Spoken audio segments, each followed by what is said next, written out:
práctica? ¿Revisaron algo? ¿Tiene alguna curiosidad, alguna duda?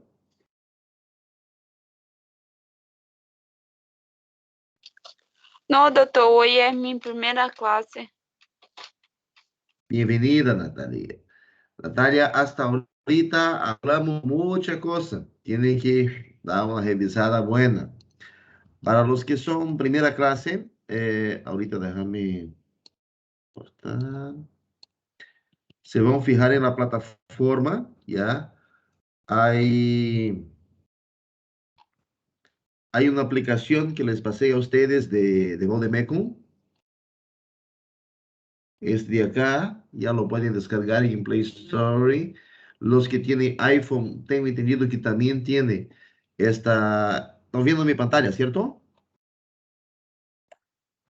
No, doctor. Sí. doctor. No, doctor. Sí, doctor, se ve. Sí, doctor. Se ve. Ya, esta aplicación la pueden descargar y tenerla Doctor. en su teléfono, en su compu, no sé. Me ayuda mucho y hoy vamos a entender cómo funciona. Vamos a tener una parte de la clase que vamos a entender cómo funciona esa aplicación y qué ventajas tiene para el día a día médico. Esta ya es nuestra tercera clase, ya pasamos algunos temas, hay que revisar qué tema ya se pasó, ¿ya? Y la verdad, hasta el momento he avanzado lo que es un recordatorio de farmacología 1 y hoy ya empezamos oficialmente con su temario. Para el primer parcial, recuerden por favor que esos son los temas que vamos a avanzar, ¿no? La antiinfecciosa, en otras palabras, los antimicrobianos. En la propia plataforma está la literatura base que vamos a trabajar, que es Manual de Farmacología Básica y Clínica de Aristil, ¿ya? Yo le puse dos libros más, que es de Velázquez y de Goldman Hillman, porque en algunas oportunidades les voy a decir de una leída en Goldman Hillman, de una leída en Velázquez, pero la literatura oficial de donde saco mis preguntas son de Manual de Farmacología Básica y Clínica de Aristil. Ya, En la doctor Bruno. fotocopiadora, sí, Eliasson, buenas noches, doctor. Una duda, por ejemplo, en farmacología 1, nosotros fuimos hablando sobre los macrólidos, beta-lactámicos, la cefalosporina, todo por grupos, ¿ya? También ya. así será con usted, por grupos, para que no percamos lo foco, ¿no? No, claro. Dame un segundito y ahorita le explico tu pregunta, ¿ya? ¿Está bien? Un segundo y le contesto con lo que estás Sí, preguntando, doctor. Gracias. ¿ya? Hay una otra literatura que es del doctor Ausa. Esto hay en la fotocopiadora acá cerca de la U, creo que sale 15, 20 pesos la copia. Les puede ayudar y hacer un recordatorio de temas importantes de su farmacología 1 que sale falta a una u otra persona, ¿ya? Pasé una actividad la semana anterior para verificar cómo estaba la capacidad y cómo estaba su conocimiento en producir recetas y me asusté un poco con algunas evaluaciones diagnósticas que hice en la clase. También me asusté, así que falta mucho para recordar, ¿ya? Lo que me pregunta el doctor en relación a cómo va a funcionar los temas, las familias, funciona así, doctor. Primero vamos al grande, cómo funciona, de qué forma funciona, qué son los mecanismos y así por delante. Y después entramos en el tema oficialmente, que es la terapia antiinfecciosa. Cuando vayamos a avanzar, por ejemplo, antibióticos, ahí vamos a entender la subdivisión de los antibióticos. Dentro de esa subdivisión, ¿en cuál subclasificación están? Es como si fuera una escalera, una gradita de 1000 elementos de clasificación, de división, de familias, y etcétera, ¿ya? Tanto los antibióticos, antivirales, antimicóticos, parasitarios y también los tuberculosos. ¿Está bien? No te preocupes que vamos a avanzar lo que corresponde de forma correcta. ¿Está bien? No se van a Claro, perder. claro. Gracias. ¿Ya? ¿Alguna otra pregunta? Doctor, Sí. No, doctor. creo que en la última clase nosotros teníamos quedado en dependencia. Dice que ia Sí, continuar na próxima. sí. Faltaban dos temas, dos diapositivas. 2 diapositivas, sí. Sí, sí. Ok, ¿alguna pregunta más? Ya. Les quiero recomendar una cosa. Ya, les quiero recomendar una cosa y después no quiero reclamo que me vaya a lamentar, decir A, B o C. En esta clase, haga su apunte, anote todo lo que usted considere importante que yo estoy hablando. Le estoy recomendando a las 17:14. No quiero reclamo después. Les digo esto. ¿Está bien? ¿Empezamos?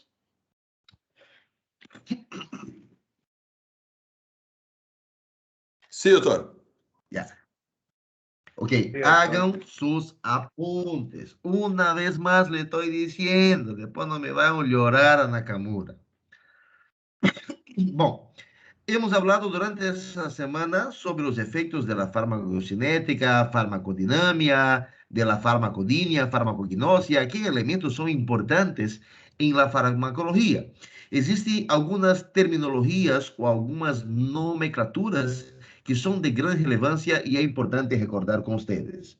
Cuando yo hablo en potencia, ya cuando hablo de la potencia de un fármaco, estoy hablando de entre la relación entre la cantidad de la droga administrada y la necesidad para él realizar determinado efecto. Es decir, cuál es la potencia de un fármaco, cuál es la capacidad de ese fármaco en realizar determinada función, determinado cambio metabólico en el cuerpo. Cuando yo hablo en dosis, cuando estoy hablando en dosis, ¿qué cantidad voy a administrar a mi paciente? Esos dos factores son muy relevantes cuando yo entiendo de los factores que influencian en el efecto. A menor dosis, menor potencia. A mayor dosis, mayor potencia. ¿Ok? La idea de la farmacología es que yo consiga administrar la menor dosis posible de un fármaco, de un fármaco en un paciente y adquirir y tener la potencia deseada, tener la, la, la acción deseada en ese fármaco, ¿ya? De ese fármaco que le estoy dando a mi paciente. Entonces, cuando yo voy a ministrar un fármaco, mayor dosis, mayor potencia. Menor dosis, menor potencia. Sin embargo, actualmente yo tengo fármacos que me permiten administrar una dosis menor, pero que van a tener una potencia adecuada para hacer. Eso me ayuda o me da un proceso para mejorar la tolerancia, o sea, la capacidad que ese paciente tiene, que ese organismo tiene para absorber, administrar y no generar reacciones en el fármaco. Y automáticamente me evita lo que es la intolerancia farmacológica. Existe también esta asociación con la dependencia, con la adicción y con la intolerancia está doble acá. Con la dependencia, con la adicción, la aparición de alergias y otros elementos. Cuando yo hablo en la tolerancia, es la capacidad de adaptación del organismo ante la persistencia de un cuerpo extraño. ¿Cuál es la capacidad o cuál es la reacción del cuerpo cuando yo ministro determinado fármaco? Si él tolera bien, si él acepta bien, si el organismo reacciona de forma positiva, perfecta, es tolerante. Pero si el organismo acepta o ejecuta una reacción impositiva, una posición negativa contra el fármaco, yo tengo una intolerancia, es una respuesta indeseable, exagerada, que ocurre ao consumir determinado fármaco. La cantidad de dosis administrada puede influenciar en la potencia, en la tolerancia o la intolerancia de ese fármaco que estoy ministrando en mi paciente. Y si estoy hablando en administración, existen vías que yo voy a pasar el fármaco A, el fármaco B, el fármaco tal. Cuando yo hablo de las vías de administración, recuerden que estoy hablando de la vía oral, y la vía oral puede ser por la deglución o por vía sublingual. Yo puedo estar hablando por la vía rectal, puedo estar hablando por la vía tópica, dérmica, ¿no? Que es el contacto directo, o por la vía ocular en el caso de los colibrios, de las gotas oftálmicas. Puedo estar hablando también de fármacos endovenoso o intramuscular. Existen fármacos que tienen una mala tolerancia o tienen una baja potencia cuando yo administro por vía oral, pero tienen una excelente tolerancia con una excelente potencia cuando yo administro por vía endovenosa. Es importante conocer también cuál es la vía de administración que va a pasar ese fármaco y cuál es la capacidad de ese paciente para aceptar, para tolerar o no tolerar determinado fármaco. Cuando yo voy a administrar un fármaco a un paciente, también tengo que tener en consideración esas dos palabras mágicas acá, dependencia e adición. Ni todos los fármacos que yo voy a administrar al paciente tienen la capacidad de producir la dependencia o la adición. Cuando hablo en dependencia, es la necesidad imperiosa de seguir consumiendo una droga. O sea, yo necesito seguir, yo necesito consumir, necesito ese medicamento. Y cuando yo hablo en adición, es cuando esa necesidad, esa dependencia del fármaco empieza a producir, empieza a manifestar fenómenos compulsivos, tener ya otro tipo de reacción cuando no consumo o cuando no tomo determinado fármaco. De los fármacos de relevancia que me pueden causar la dependencia o la adición, ahí ustedes estudiaron en farmacología 1 de seguro, el fármaco tramadol, la morfina, ¿no? Morfina, los opiacéticos, que son fármacos que me pueden producir dependencia o adición. Y existen otro tipo de fármaco, por ejemplo, los fármacos para dormir, los calmantes del sistema nervioso central y etc. Les decía sobre los sinergismo y antagonismo. Estaba diciendo esos dos elementos en la práctica de esta semana. Sinergismo es cuando dos fármacos actúan, una o dos o tres más drogas actúan entre sí y generan una mejor potencia. Es decir, cuando un fármaco ayuda, un fármaco potencializa el efecto de la otra droga. ¿Usted no está viendo mi pantalla, doctora? No, doutor. Sí.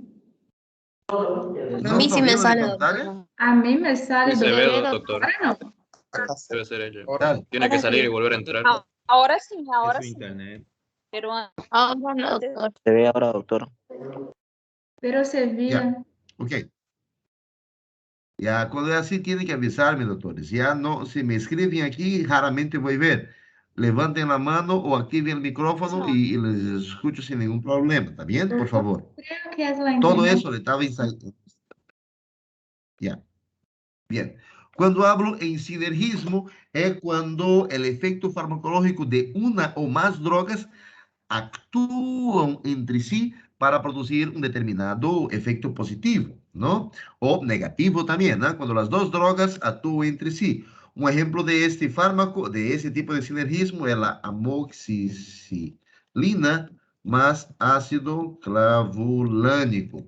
Las dos drogas son combinadas para tener un mejor efecto o, en otras palabras, para combatir la resistencia bacteriana causada por algunas bacterias. Hay un otro fármaco que les voy a pasar para que ustedes los busquen. Yo les voy a escribir su nombre genérico, su nombre comercial, y ustedes me van a buscar su nombre genérico, el cotrimoxazol, ¿ya? Me van a buscar cómo se llama el nombre genérico de este fármaco, ¿ok? Vamos a encontrar dos medicamentos que se unen para formar el cotrimoxazol. Cuando yo hablo en antagonismo, el antagonismo es el efecto que una droga o otra hacen para arrastrar el efecto de la primera.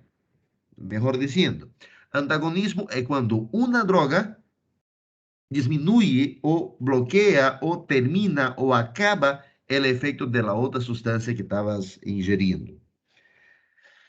El sinergismo y el antagonismo, eso me va a depender mucho de la palabra que se llama interacción farmacológica, ¿ya? Son fármacos que pueden ser sinérgicos o antagónicos entre una y otra estructura, ¿está bien? Entre una u otra molécula que yo voy a tener, que voy a ingerir. La alergia es una respuesta exagerada, extraordinaria de aversión a este mecanismo. A la diferencia de la alergia y de la intolerancia, es que la alergia es mediada por el sistema inmune. Como por ejemplo, entre los fármacos que más van a producir alergia está la penicilina y la dipirona o metamizol. Son los dos fármacos mayormente más usados y que tienen una mayor incidencia de casos de reacción anafilática, de alergia. ¿Ok? Y un antídoto es una sustancia, un elemento químico, una molécula capaz de impedir o inhibir la acción de un tóxico. Existen dos tipos de antídotos, los antídotos químicos y los antídotos farmacológicos, ¿ya? Eso vamos a avanzar un poco más para adelante. Cuando todos esos elementos que le estaba diciendo, que le estaba comentando, ¿ya? Me actúan o me señalan esto de acá. La potencia, la potenciación, ¿ok? Es cuando yo utilizo, o por ejemplo, en ese caso yo puse dos drogas para trabajar entre sí. Le puse la amoxicilina más el ácido clavulánico, le uní las dos drogas, ellas empiezan a potenciarse, empiezan a hacer sinergismo y me producen un efecto como si fueran 3, 4, 5 tabletas cuando quiero matar, cuando quiero eliminar una bacteria. La intoxicación y los antídotos, eso de acá le voy a mandar ahorita a la plataforma para que vayan adaptándose a ese tipo de elementos. Cuando yo ministro o cuando yo produzco una intoxicación por paracetamol en un paciente, el medicamento o el tratamiento que le doy a ese paciente es la N-acetilcisteína, ¿ok?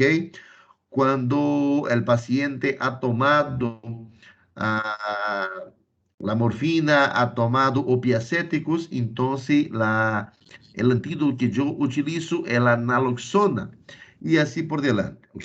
Esos son los fármacos que yo utilizo para contrarrestar efectos de otro tipo de fármacos, tóxicos y antígenos. Hasta el momento lo que estoy pasando es lo que faltaba de la clase anterior, por si acaso, los que son nuevos, ¿está bien? Y eso de los sitios de acción del fármaco, de dónde actúa, de dónde trabaja la droga, eso les pasé en la clase práctica de esa semana, como por ejemplo un tipo de efecto local, cuando yo ministro, sea por la vía tópica o hago una infiltración localizada o una conducción hasta el nervio, pero no paso de la parte dérmica con este fármaco. Esos son fármacos que tienen acción local, ¿no? Como por ejemplo la xilocaína, la lidocaína. Cuando yo estoy hablando de fármacos de acción sistémica, son fármacos que van a ingresar al cuerpo y van a producir efectos sistémicos en el paciente. Puede ser que sea necesario pasar por el hígado o no. Este es un resumen gráfico de las vías de administración. También le estoy subiendo a la plataforma para poder ayudar, ¿está bien? No quiere decir que me vayan a estar copiando eso en el examen, porque no le va a servir mucho. ¿Alguna pregunta sobre esas dos diapositivas que faltaba? Doutor, Sí. então os dependentes seriam todos os opioides? Ellos son fármacos que causan dependencia, o sea, son uno de los fármacos que causan dependencia, no son solamente estos, ¿me entiende?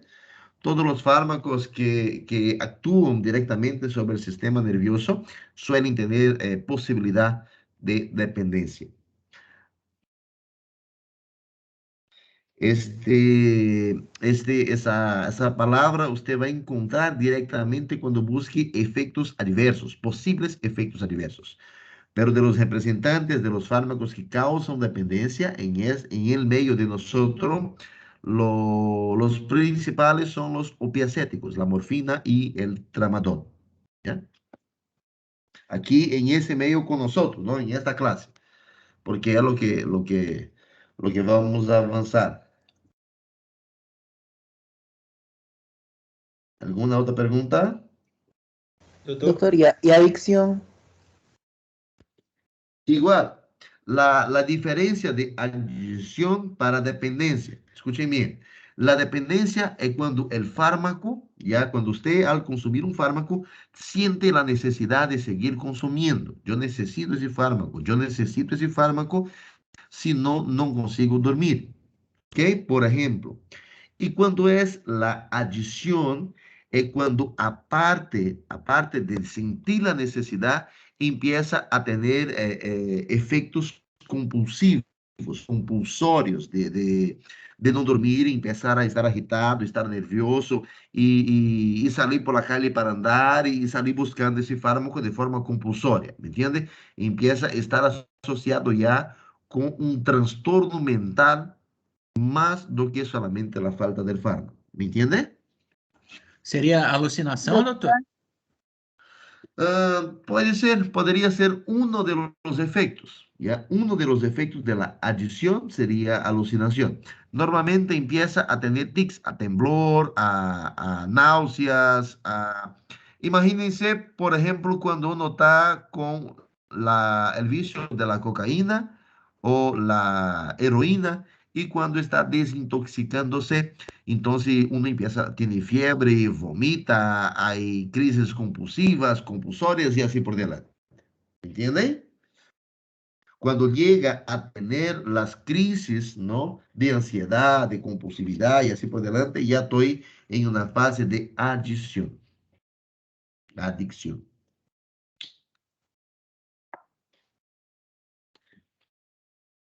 ¿Entendieron? Sería todo lo que compone la abstinencia. Exactamente, exactamente. Bien.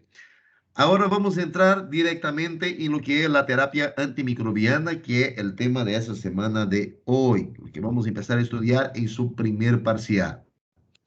Ya saben, durante la clase me puede hacer preguntas y no hay ningún problema. Para esta semana, las literaturas que vamos a utilizar son dos. Ya, ojo, en esa semana, la parte de la clase de hoy, vamos a encontrar 80% de esa clase en la literatura de Goldman y Hillman, las bases fisiológicas de la terapéutica. Ya, ese libro también está disponible en la plataforma y lo van a leer el capítulo 48. Son las 5 o 6 páginas de ese libro.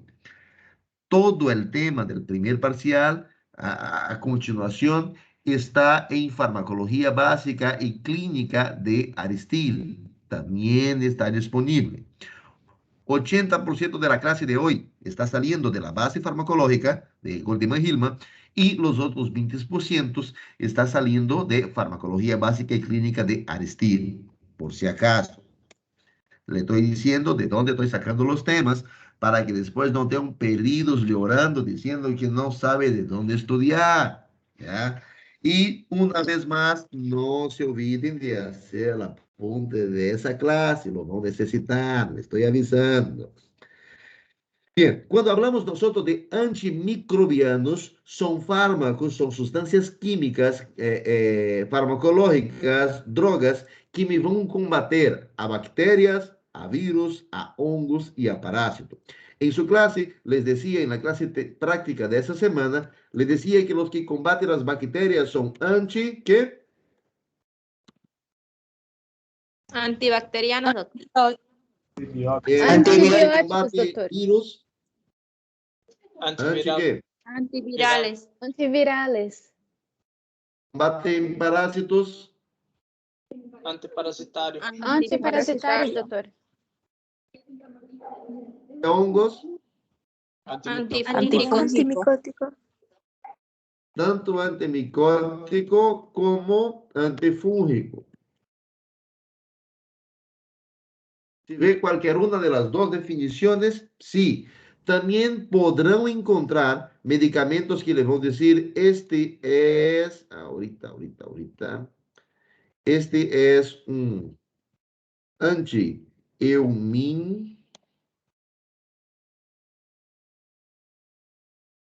antibiótico, antifúngico, anti-eumin, anti-eumíntico o antiprotozoario.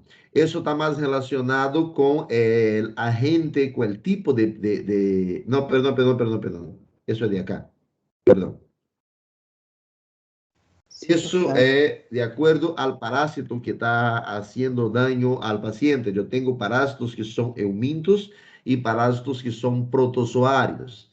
Entonces, en la parte de parasitosis, cuando veo antiparasitarios, también pueden ver el nombre de antieumínticos o antiprotozoarios, porque eso me está refiriendo al grupo del parásito que está afectando.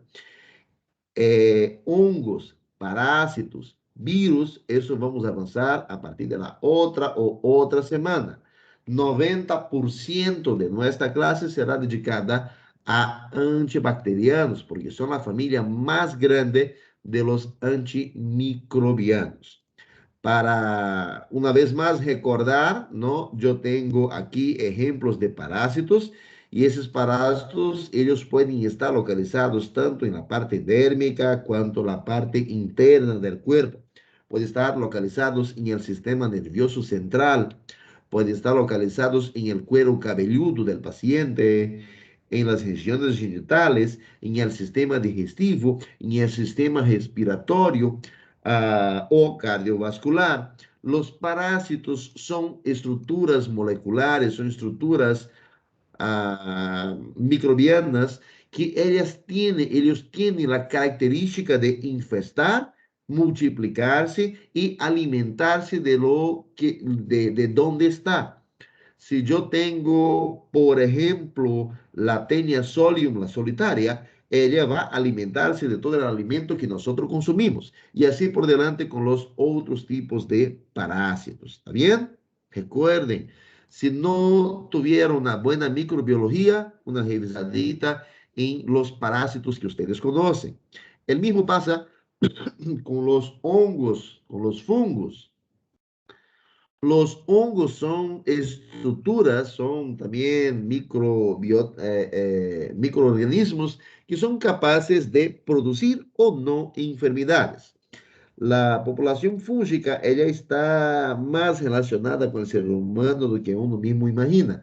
En la piel, en la boca, en el dedo, en el zapato, en todo lado, donde hay humedad o donde es un factor más oscuro, los hongos tienen una mayor capacidad de multiplicarse, de instaurar su vivienda, su hábitat.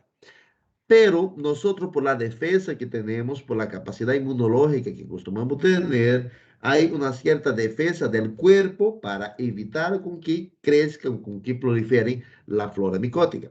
Sin embargo, cuando yo tengo una inmunodepresión o una inmunosupresión, esa población de germen empieza a desarrollar sus estructuras, empieza a infectar y producir enfermedades en el paciente.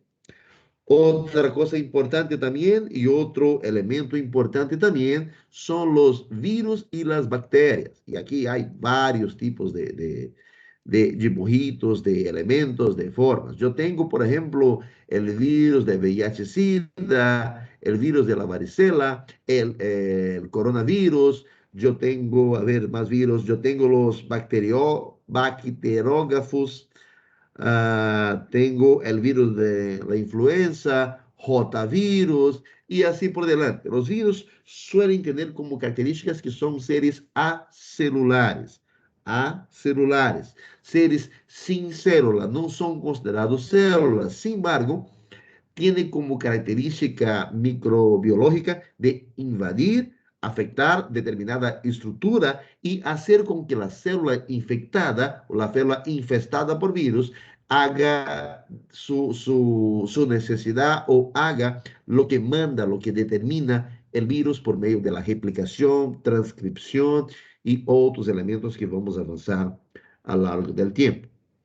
Ya la población bacteriana está común y está presente en todos los momentos de nosotros. Su principal función de una bacteria es multiplicarse. Las bacterias acostumbran formar sus colonias también en la parte dérmica, en la parte de la piel del paciente, pero también pueden estar presentes en los órganos del ser humano. Existem bactérias que são patógenas e bactérias que não são patógenas, bactérias que são benéficas, mais bem, ao ser humano. Quando eu vou instaurar uma terapia antimicrobiana, é decir, quando vou dar um fármaco ou qualquer elemento que me vai matar estes microorganismos, ¿ya?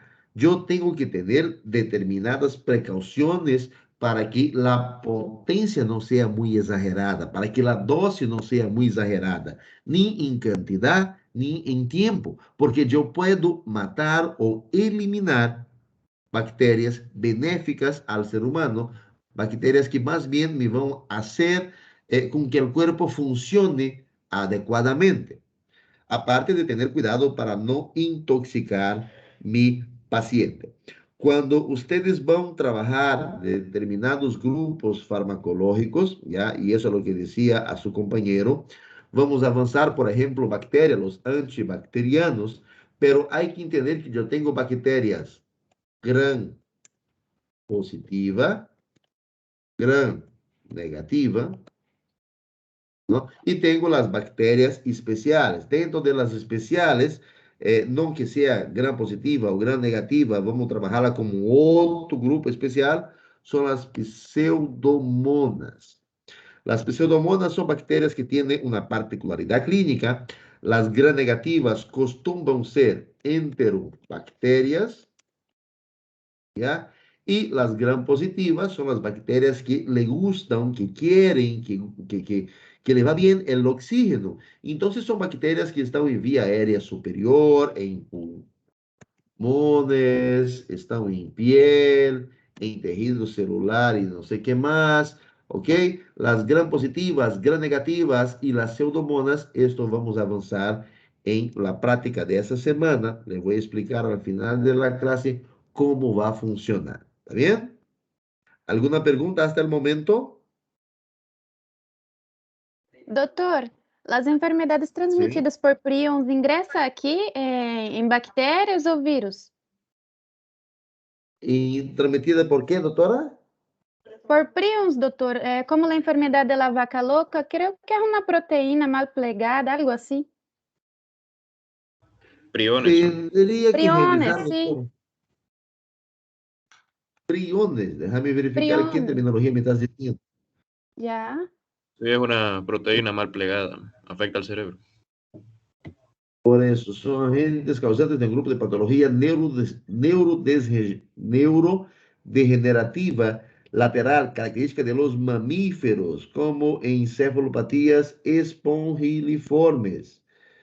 No veo tanta referencia con las bacterias, doctora. Quizás sea un mecanismo que pueda desencadenar. Voy a aprofundarme un poco más sobre esto y volvemos a hablar, ¿está bien? Son proteínas, doctor. Tá bem, doutor. É Por porque eu isso- leído que parece que é um tipo de agente infeccioso, algo assim.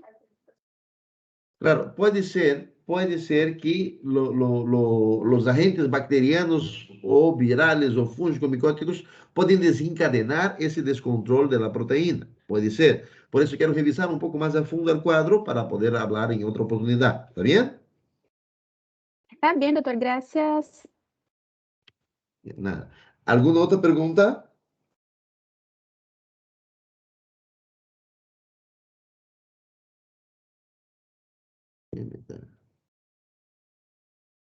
Doctor, mi Wi-Fi está, no lo escucho intercostado. Ok. Ok, entonces seguimos. En relación a la especificidad, al sitio de acción y la eficacia, eso es algo más o menos de lo que yo estaba diciendo en la clase el día de esa semana, en las prácticas. ¿Ustedes saben decirme qué patología tiene ese paciente solamente por mirarlo? Psoríase. ¿Qué es la psoriasis, doctor? A ver. No sé. Creo que es una enfermedad. No. Doctor, ¿Sí? la psoriasis sale más o menos por el estrés, por afectar algo así, la parte del sistema nervioso. Una vez escuché eso. No necesariamente. Doutor, E é essa não uma é. enfermidade um pouco, não autoimune, pero que existe uma descamação, ¿no? De la capa córnica, de las capas de la piel, ¿no? Ya. En ese caso, porque ustedes como no están viendo bien el paciente, no hay como definir. Pero Doutor, esse seria acá uma petríase vesicolor, que conoce como pano es branco? pitiriase vesicolor. ¿Ya? Que se conoce como pano branco. Pitiriasis vesicolor. ¿Ya? Esto es lo que tiene pitiriasis vesicolor. Eso es lo que tiene este paciente de acá, ¿ya? También conocida como pano blanco, como rema salada, ¿ya? Son hipopigmentación de la piel que aparece en los pacientes. También tiene relación con la baja inmunidad, ¿ya? Y si estoy hablando baja inmunidad, es una infección causada por un microorganismo. ¿Qué tipo de microorganismo estoy hablando? Estafilococcus, doutor? No, hongos, ¿ya? El paño blanco, la pitiriasis vesicolor, la gema salada, que son los nombres populares, y pitiriasis vesicolor, el nombre científico, el nombre técnico, ya médico, es causada por un hongo. Y ese hongo, él suele estar en toda la parte dérmica, en toda la piel del paciente. Si usted le va a dar un medicamento, y eso es lo que le intentaba explicar en la práctica de esa semana, le va a dar un medicamento de acción local o de acción sistémica. Acción sistémica, doctor. Los dos. Serían los dos. Los dos. doutor. El ideal es darle los dos. Darle sistémico porque es algo, es una patología o es un cuadro infeccioso que me ha afectado no solamente en una zona pequeña. Esto aquí solamente estamos viendo la parte de la espalda, pero también hay lesiones en brazos, en tórax anterior, hay lesiones en la cara, en región de la mejilla, ¿no? En la bochecha. Entonces, en toda esa zona hay hipopigmentación causada por un hongo que está haciendo su fiesta. ¿Qué tengo que hacer? Le puedo pasar algo tópico, una crema de ketoconazol de forma tópica, pero también necesito instaurarle un tratamiento de forma sistémica, porque si no le paso sistémico, me va a hacer más tiempo, más va a tardar el efecto. En ese caso, no le voy a dar solamente el medicamento para matar al hongo que está ahí. También tengo que dar estimulantes para que esa piel pueda regenerarse de forma adecuada, para que los melanocitos puedan actuar de forma adecuada e ir mejorando en la reconstitución de la capa epidérmica que tenía en ese paciente. Le doy vitamina A, le digo vitamina E, le digo que no me esté paseando por el sol, porque eso me va a aumentar las manchas y así por delante. Cuando estudiemos los antimicóticos, vamos a avanzar mejor los tratamientos de la pitiriasis y vesículo. Usted me recibe un paciente que llega a tu clínica, que llega a tu centro de salud y tiene la presencia de esas manchas blanquecinas en cavidad oral. ¿Qué cree que podría ser? Bifetéria, doutor? Doutor, ¿Cómo? Candida albicans? Candida albicans es el caso, pero también podríamos estar hablando de una difteria, podríamos estar hablando de una faringoamidalitis, de una faringitis. Esas definiciones vamos a aprender un poco más adelante cómo diferenciar una de otra, pero en este caso, por la característica, puedo estar hablando de la Candida albicans, de la mononiliosis infecciosa, ¿ya? Candidiasis oral, en este caso, en esta imagen que le estoy pasando. Doutor, ¿Ya? es esto que Sí. se llama sarcoma de Kaposi, ¿no? No, no, el sarcoma de Kaposi es otro caso lío, de- otra cosa. ¿Ya? El No, sarcoma sí, de pero Kaposi, como para no confundirse, ¿no? No sería, no, por ejemplo, ahorita, provocado por herpes, por ejemplo, ¿no? ahorita les voy a mostrar el sarcoma, por ejemplo. ¿Ya?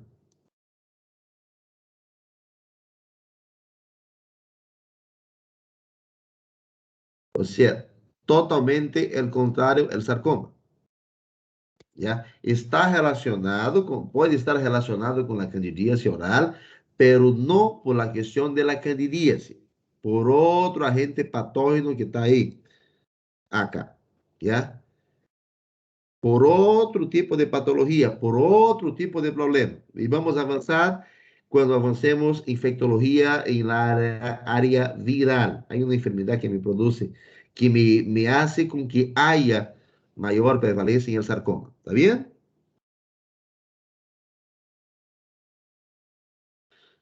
Está En bien, ese gracias. caso, la candidíase oral es relacionada también con un hongo. ¿Tratamiento tópico o sistémico? ¿Qué dice? Sistémico, doctor. En ese caso, solamente sistémico. No, no tengo por qué darle un tratamiento tópico también, porque no le voy a pasar una crema en esta región de la boca, porque se va a perder. Ahora, si fuera una candidíasis vaginal, ahí sí me justifica pasar un tratamiento tópico con metronidazol, con clotrimazol, con histatina o también, pero si estoy hablando de boca, es tratamiento sistémico, tanto en adultos cuanto en niños. Lo mismo, ustedes tienen que entender que si le voy a dar un fármaco, tengo que saber si ese fármaco necesita actuar en esta zona o va a viajar por todo el sistema, por todo el organismo, pasar a la parte entérica, ser absorbido por el hígado y hacer su proceso de distribución. Hay que recordar que algunas bacterias pueden ingresar, ¿no? Por una vía pequeña, por una vía simple, como ese caso de la candidíase. Él ingresó por la vía oral, pero puede distribuirse por todo el organismo del paciente. Y existen también casos donde el sujeto, el ciudadano, el paciente, él tiene el ingreso de determinado agente microbiano en su cuerpo, sin embargo, no desarrolla la enfermedad. ¿Y qué estoy diciendo? Ahorita les voy a decir. Una cosa es la infección, ya la otra es la inflamación.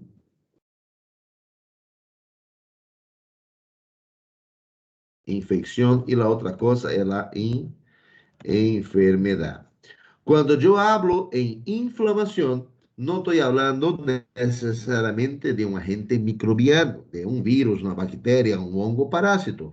Estoy hablando de algún agente ajeno, externo, patológico o no, que ha entrado en contacto con el cuerpo, con una parte del cuerpo, y ha producido una inflamación. Recuerde de la tetrada de Celsius, calor, rubor, tumor y así por delante, la inflamación que produce cuando hay un objeto extraño, cuando hay un golpe, cuando hay una lesión, cuando hay una herida cortante y así por delante. El paciente puede estar infectado, es decir, un microorganismo ingresa al paciente y produce una infección. Solamente se queda ahí o me genera una inflamación. El paciente puede estar infectado y no producir una enfermedad, ¿ok? Pero cuando hay una proliferación, una multiplicación de ese organismo, de ese microorganismo, ahí sí voy a producir una enfermedad. ¿Entendieron esa parte, doctores? Creo que se acuerdan, porque eso avanzaron seguramente en primero hasta el quinto semestre, deben ter avanzado que es una infección, que es una enfermedad, que es una inflamación y que es salud. Cuando yo tengo un paciente, ese paciente puede ser infectado por el virus de VIH, por ejemplo, y él puede vivir de por vida con su virus ahí sin tener ningún problema. Para eso necesita evitar con que el virus esté multiplicándose o esté infectando nuevas células. Si ele não consegue contener essa multiplicação celular, me empieza a diminuir la resposta imunológica do paciente e outras bactérias, outros germes, outros agentes infecciosos me vão produzir enfermidades, como por exemplo, o paciente que tem VIH, não hace su control, no tiene un buen control, puede desarrollar la enfermedad tuberculosa. El paciente puede tener el bacilo de Koch, ¿no?, de la tuberculosis y no desarrollar una enfermedad. Él está infectado con el bacilo, pero no desarrolló una enfermedad porque su sistema de defensa le está defendiendo. Baja su sistema de defensa, el bacilo hace su fiesta, su multiplicación. Entonces, cuando hablo sobre los sitios de acción, la especificidad, la eficacia, dónde quiero actuar, todo eso era lo que estaba intentando decir a ustedes durante esta semana. Le doy un medicamento a un paciente, quiero saber dónde va a actuar, si ese medicamento es específico para ese virus, para esa bacteria, para ese hongo o no. Y si él es específico, la dosificación, la cantidad, el mecanismo de acción de ese fármaco. ¿Lo va a matar? ¿Lo va a paralizar? ¿O más o menos o solamente lo va a dañar y el microorganismo va a poder sí defender y sobrevivir a la pelea?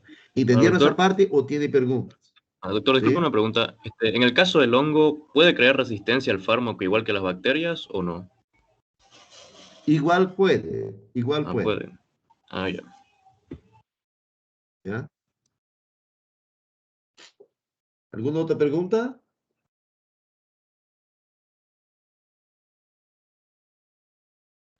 Bien, ahora para que descanse en su cabeza un ratito, vamos a mirar un video corto, ¿ya? Déjame...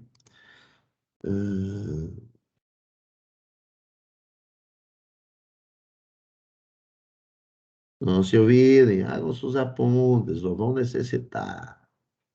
Voy a dejar el video con la pantalla pequeña para que con eso puedan escuchar y no trabar mucho, ¿ya? Me confirman si escuchan el audio. El VIH es el virus de inmunodeficiencia humana. Si padece VIH, tiene una infección que rompe su sistema inmune con el tiempo y que ocasiona SIDA. SIDA significa síndrome de inmunodeficiencia adquirida. Es la etapa final de una infección por VIH en la que su sistema inmune se daña y se debilita demasiado como para lidiar con las infecciones cotidianas. Cuando los invasores externos, por ejemplo bacterias y virus, ingresan a su cuerpo, pueden provocar infecciones. Estos eventos activan las defensas del cuerpo. Los glóbulos blancos del sistema inmune son parte de las defensas de su cuerpo. Un tipo de glóbulo blanco, denominado linfocito T colaborador o célula T colaboradora, fortalece la respuesta del sistema inmune ante una infección de dos maneras. Primero, las células T colaboradoras liberan químicos que atraen a otras células blancas hasta el lugar de la infección. Estos glóbulos blancos adicionales atacan a la bacteria o al virus invasor.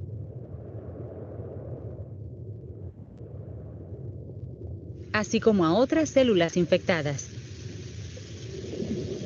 Luego, las células T colaboradoras liberan químicos que hacen que los demás glóbulos blancos se multipliquen. Estos nuevos glóbulos blancos crean marcadores, llamados anticuerpos, que pueden identificar este mismo invasor externo en todo el cuerpo. Los anticuerpos se adhieren a la bacteria o al virus y los marcan como objetivos para que el sistema inmunológico los destruya.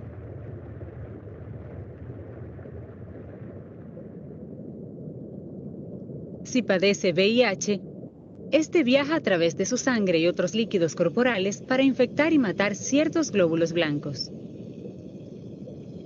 El virus ingresa a las células T colaboradoras, que son el objetivo principal.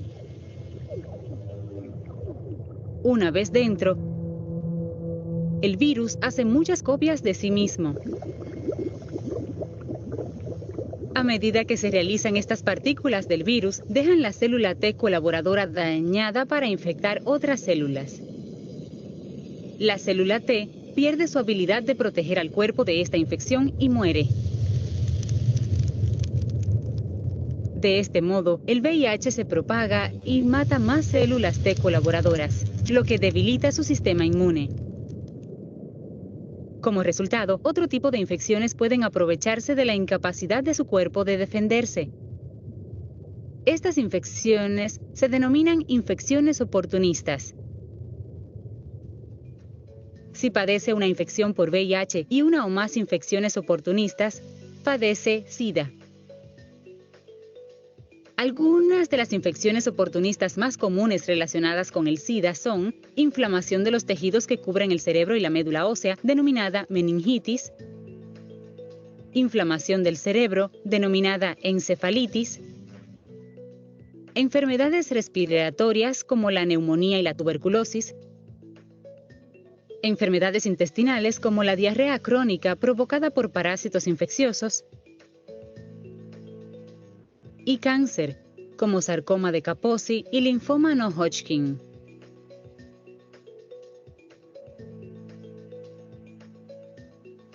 El VIH pasa de persona en persona a través de líquidos corporales infectados. El VIH puede ingresar a su cuerpo durante un encuentro sexual sin protección, mientras comparte agujas. Ya. Y ahí él va a seguir explicando, hablando cómo funciona la patología, el virus y así por delante. El esquema de tratamiento, ¿sí? ¿Puede enviar Ahorita, ese te paso video tratamiento. en el WhatsApp o en la plataforma? Porque estaba súper trabando. Ya, ahorita ya les mando entonces. A ver. VIH-Sida.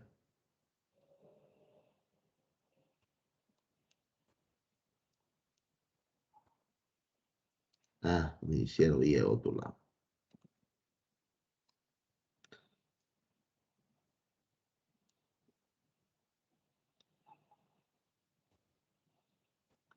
Copiar. Ya no me acuerdo más cómo es la plataforma. Ahora sí. Ya, termina de cargar y lo van a tener.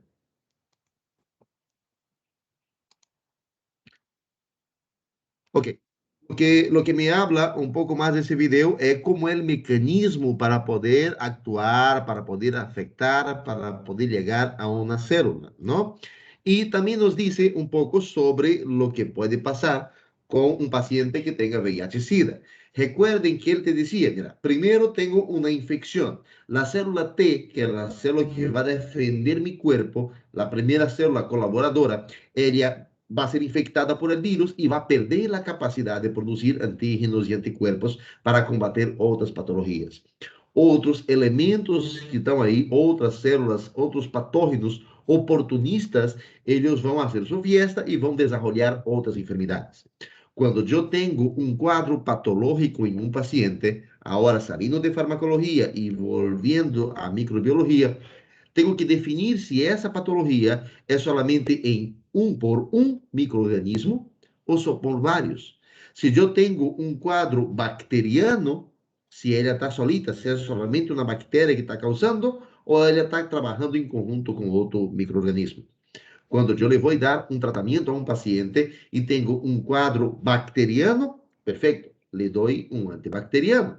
Quando tenho um quadro viral, lhe dou um antiviral. Quando tenho um quadro fúngico, lhe dou um antimicótico. E quando tenho algo parasitário, lhe dou um antiparasitário. Sin embargo, em algumas situações especiais, tenho que trabalhar e tenho que actuar em meu paciente com... Perdão. Tenho que trabalhar e actuar em meu paciente com uma terapia combinada, uma biterapia, uma triterapia e outras formas de actualizar. Evitem, pues, mandar mensagem, porque me desconcentra e me saca acá. Presente. Me saca de la clase, me saca de la concentración para leer que está presente. Yo sé, doctor, está bien, gracias. Entonces, biterapia, monoterapia y así por delante.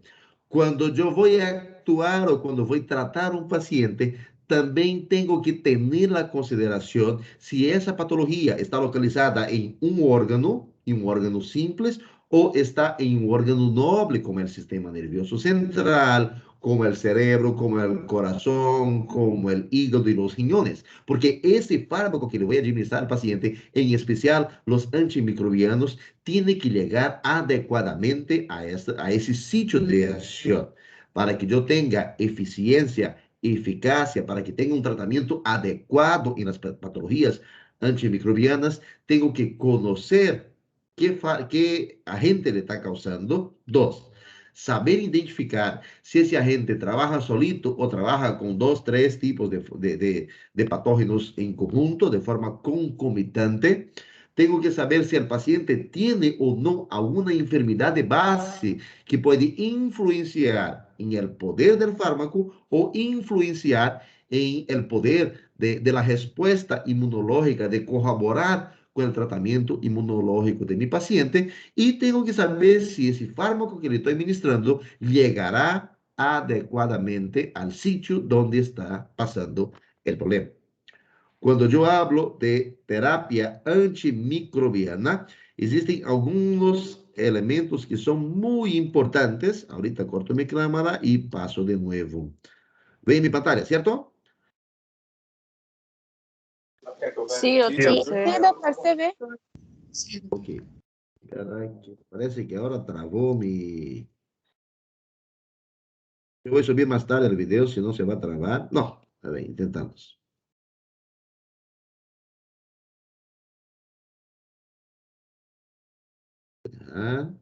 Y ahorita lo abrimos de nuevo. Dame un segundo. Había uno que tenía una pregunta. ¿Qué me iba a preguntar? Perdón.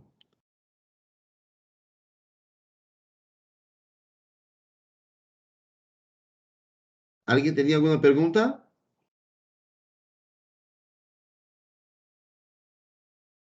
Doctor, yo tengo una. Dígame, doctor.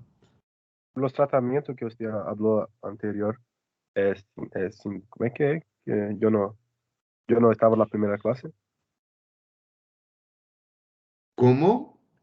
Los antimicrobianos, los antiparasitarios, antifúngicos, antimicóticos, ¿eso me dice? No, cuando usted estaba hablando de la candidíase, que pasa la crema o la... Ah, ya. No se preocupen con esos fármacos todavía, porque ellos vamos a avanzar más adelante, ¿está bien? O sea, más adelante vamos a avanzar específicamente qué fármaco para cada cosa. Pero, por si acaso, para que vaya anotando, ahorita déjame anotar aquí, si tengo una enfermedad como candidíase, normalmente utilizamos nistatina, fluconazol, miconazol, clotrimazol y traconazol y otros fármacos más. Normalmente esos son los principales fármacos que utilizamos en candidiasis, ¿ya? Y metronidazol. Pero eso ahorita no necesitan preocuparse, ¿está bien? Eso voy a avanzar cuando nos toque los antimicóticos, ¿está bien?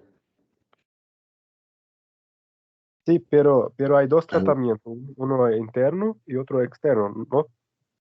ya, claro. Yo tengo el tratamiento sistémico y tengo el tratamiento tópico. Eso le expliqué en la clase práctica ya de esta semana. Si yo necesito llegar a un determinado órgano, por ejemplo, si yo tengo algo en el sistema completo, en el cuerpo de mi paciente o en la parte de mucosas o algo, alguna patología, alguna enfermedad o alguna infección a nivel sistémico, ya que afectó uno o dos órganos o afectó la circulación sanguínea, sí o sí tengo que darle un tratamiento sistémico, un tratamiento que sea por vía oral o sea por vía endovenosa o por vía sublingual o por vía retal o por vía intramuscular, que me va a ingresar y va a circular por la sangre hasta llegar a donde está la enfermedad o donde está la infección. Pero si yo tengo algo localizado, algo en parte de piel y que esté restrito a una zona pequeña, le puedo dar un tratamiento tópico. Ahora, si tengo algo en piel y me está localizado en varias, con mucha extensidad, como por ejemplo el caso del paño blanco, de la pityriasis versicolor, entonces le doy un sistémico, pero también puedo corroborar con un tratamiento tópico, porque mi idea en cuanto médico es que el paciente pueda recuperarse lo más pronto posible. Ahora, cuando tengo un cuadro patológico en mucosas, como la mucosa oral, muy rara vez, y ella está diseminada por esa zona, y es un tipo de germe, como la cándida, que me va a empezar aquí, pero me baja esófago, me produce esofagitis, me produce mil otras patologías. Por continuidad, el hongo se va infestando y va aumentando su zona de acción. Entonces, aquí, por ejemplo, en este caso, no me sirve utilizar un tópico, tengo que utilizar un sistémico. ¿Por qué? Porque la progresión de la candidiasis oral es mucho más rápida, o de la candidiasis vaginal es mucho más rápida do que una patología de baja complejidad, teniendo en consideración que el caso del hongo, él se profundiza en la parte dérmica hasta llegar a otras estructuras dentro del cuerpo. Él empezó en la piel y se va profundizando hasta llegar a tejido muscular, hasta afectar a un vaso sanguíneo y así por delante. ¿Está bien?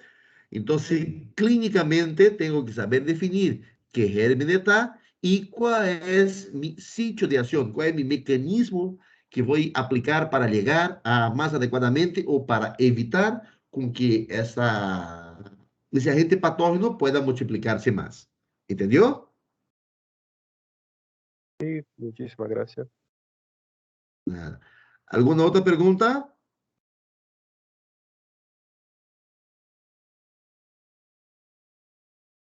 Bien, quiero que ustedes ahora en este momento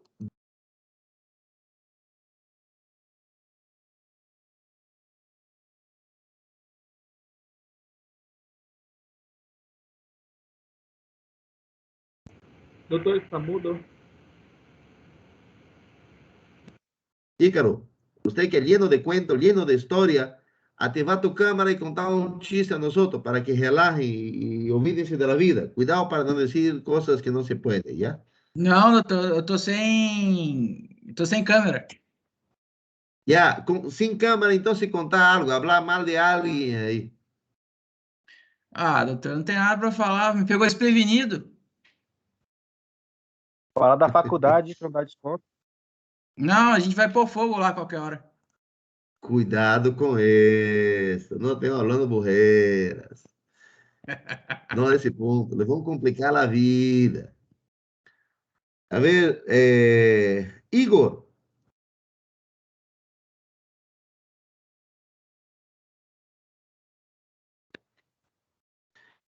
Igual, Doctor, igual.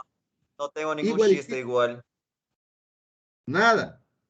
Ya, vamos a Nada. pasar clase entonces. Ni modo.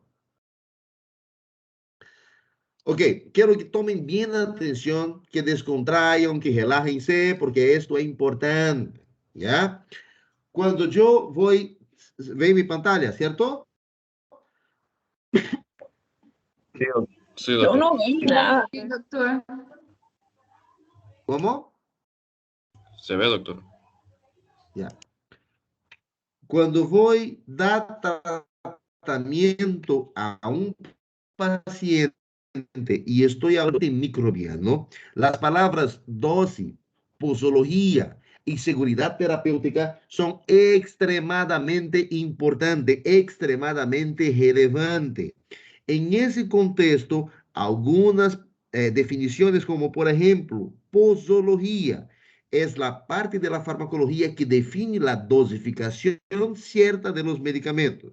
Es decir, cuándo, cuánto y cómo lo voy a administrar un medicamento.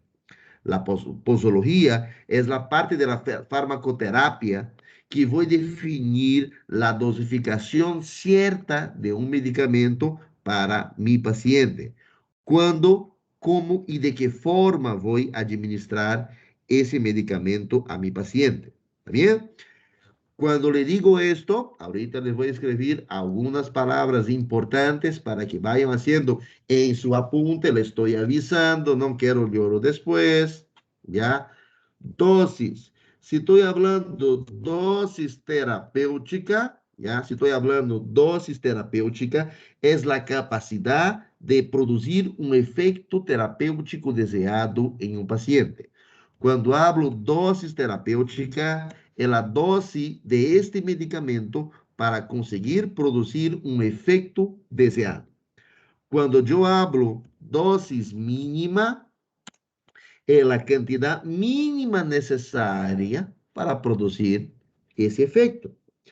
Quando eu hablo dose máxima, estou dizendo a maior quantidade que pode ser tolerada por esse paciente para receber um medicamento.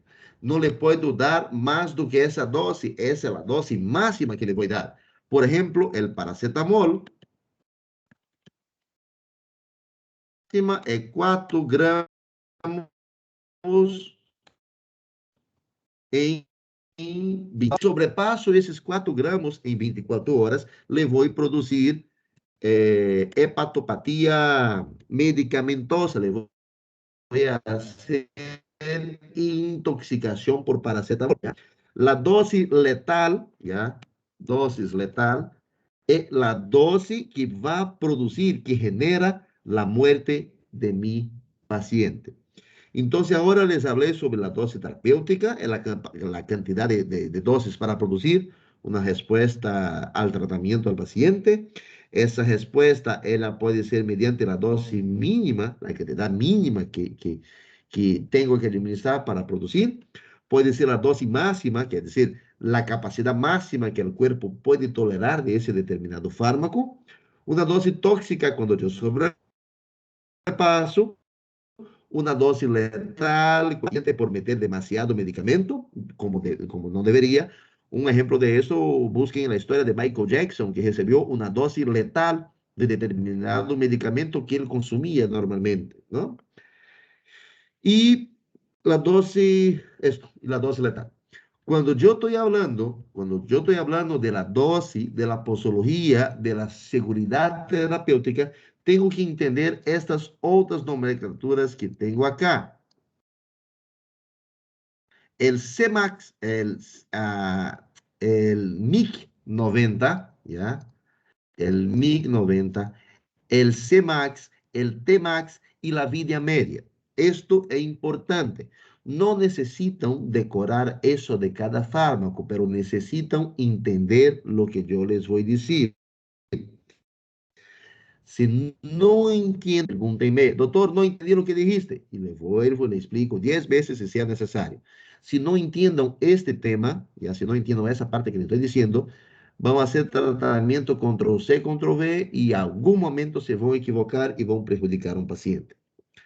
Cuando hablo al MIC 90, es la concentración inhibitoria mínima, ¿ya? Concentración inhibitoria mínima.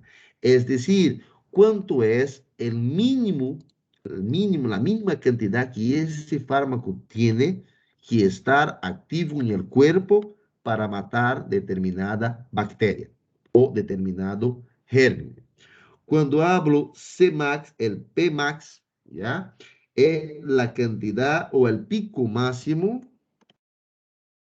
la cantidad máxima, ¿ya? Que esta droga puede alcanzar en el cuerpo, ¿ya? El pico máximo de la droga para producir un efecto.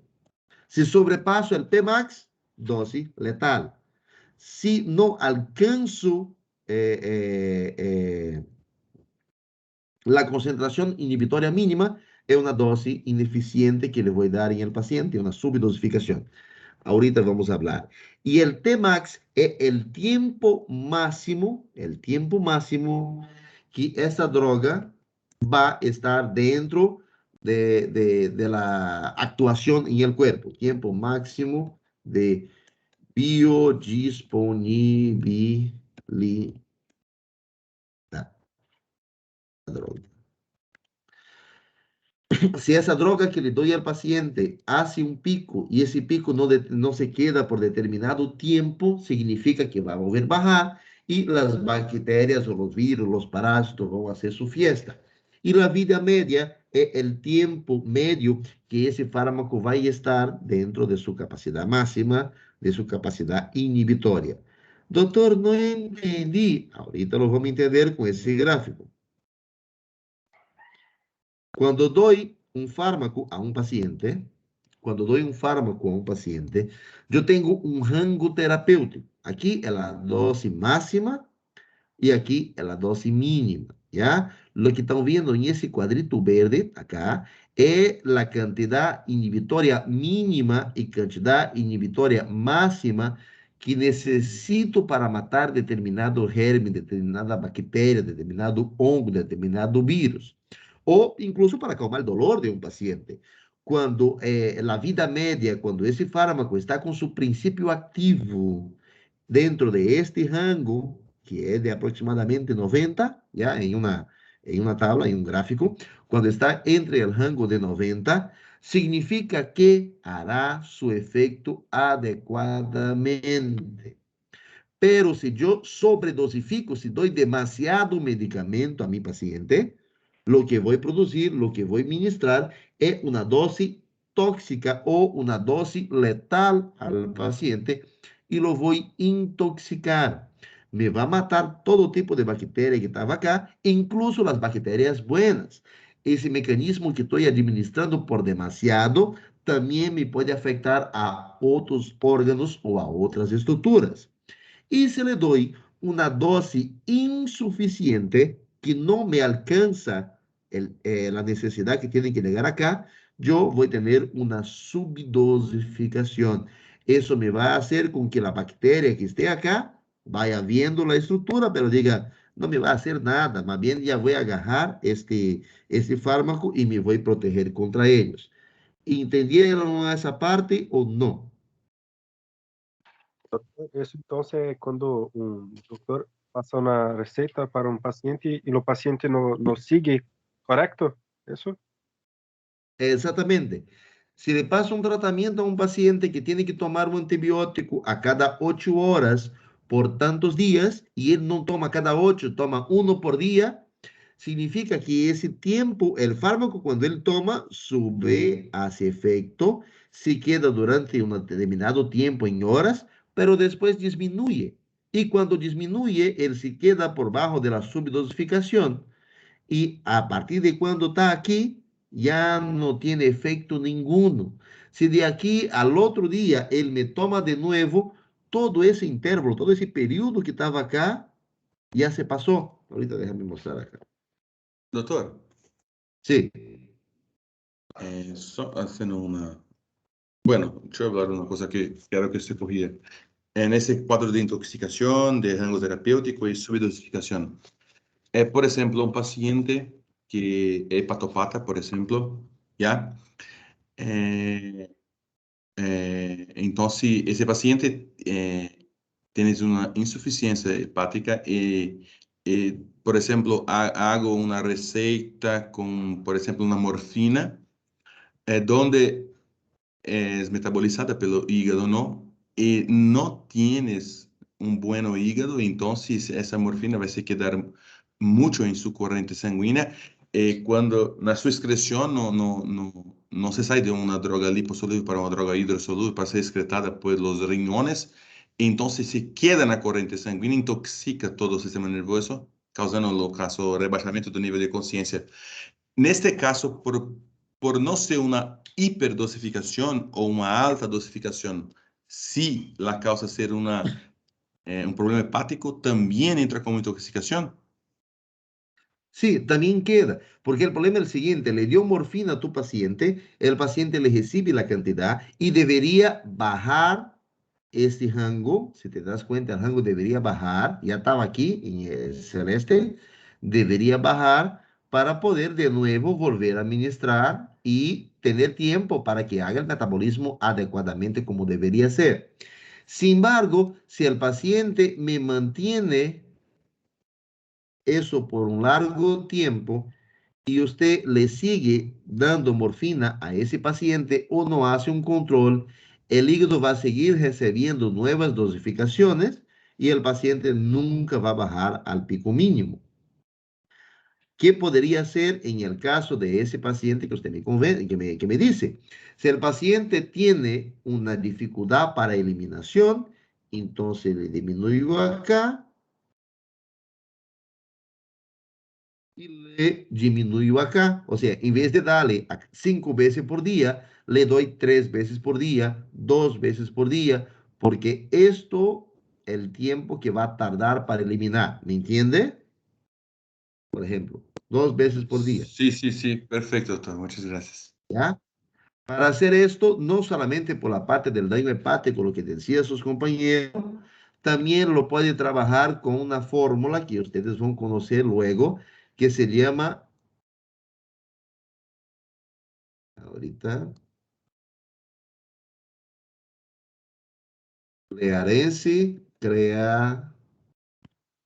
creatinina.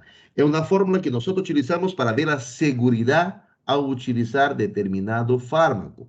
Existen fármacos que por sí solos son nefrotóxicos, hepatotóxicos y ototóxicos, ¿no? Que producen daños a nivel renal, a nivel del sistema vestíbulo cloacar o incluso del sistema nervioso central. Yo aplico esa fórmula para ver el filtrado glomerular, la capacidad del riñón en eliminar ese fármaco y mediante ese sistema yo puedo saber la seguridad terapéutica de la molécula. Imagínense que aquí, doctores, este que ustedes están viendo, a ver, un segundito.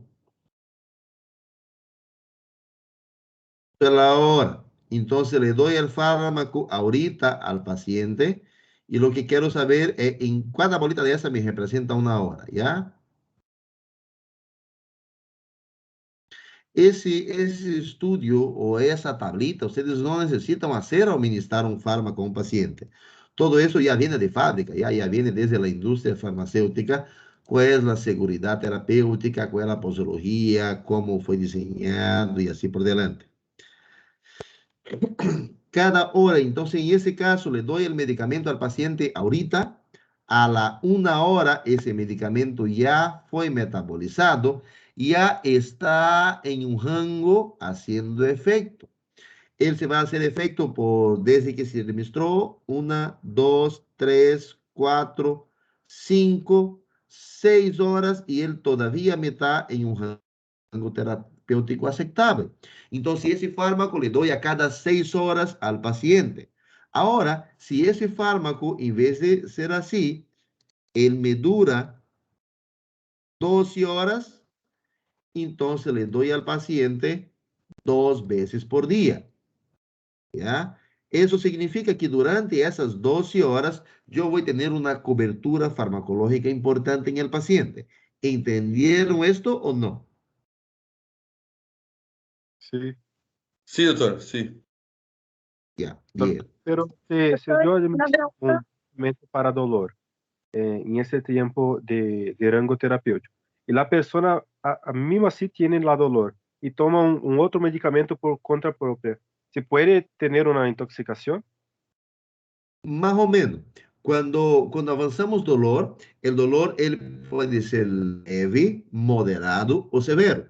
Si tengo un dolor leve, yo trato solamente con un AINE, solamente un AINE, sea el paracetamol cuando sea dolor de cabeza, sea el diclofenaco cuando es dolor muscular, el ibuprofeno cuando es dolor a nivel de mucosas, el ketoprofeno o el ketoprofeno cuando es dolor a nivel articular.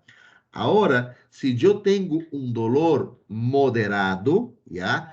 Yo asocio dos AINES. Yo pongo, por ejemplo, el paracetamol más ibuprofeno.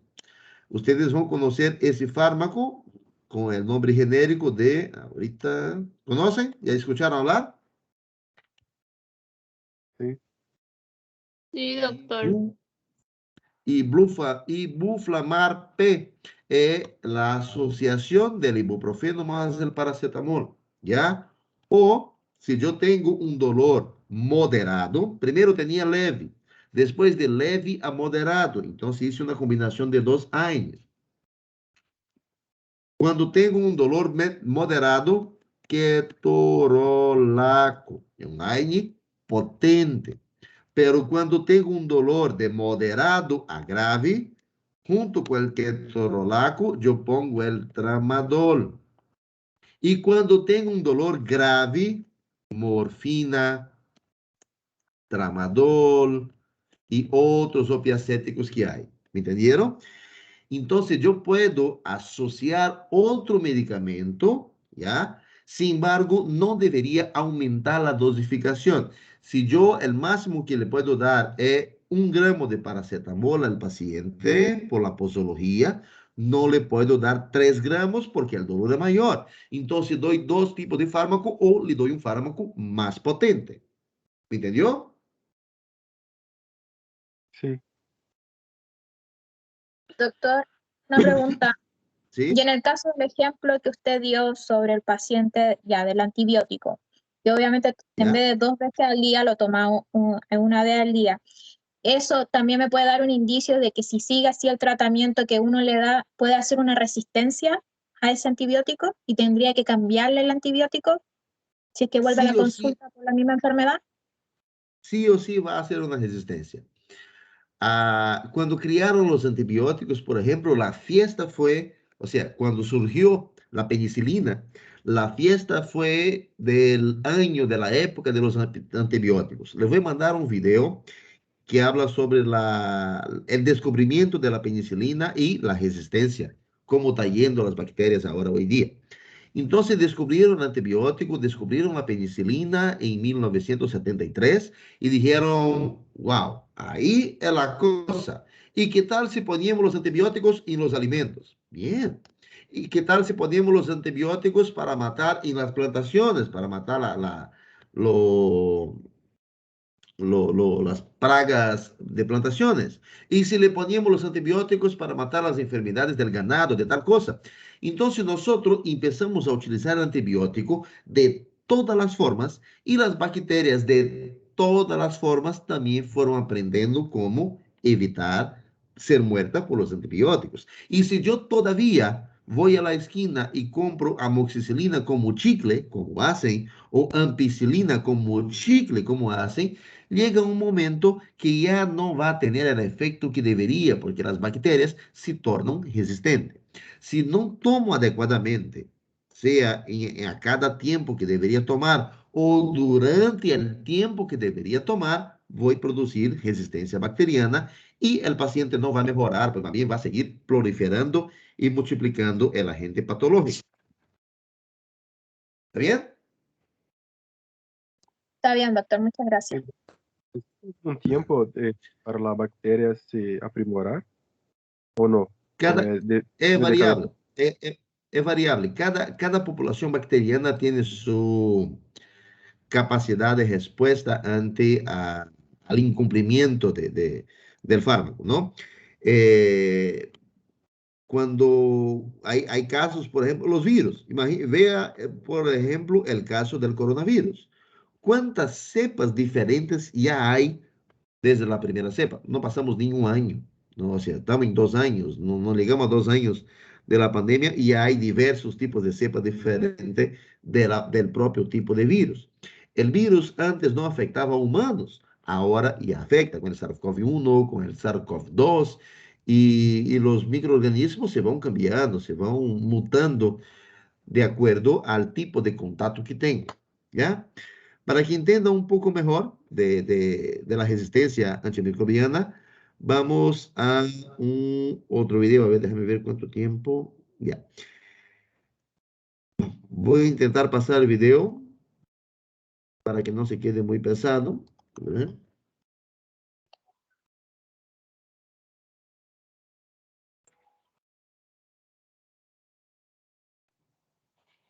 Ya, miremos el video un ratito sobre la resistencia, ya, por favor.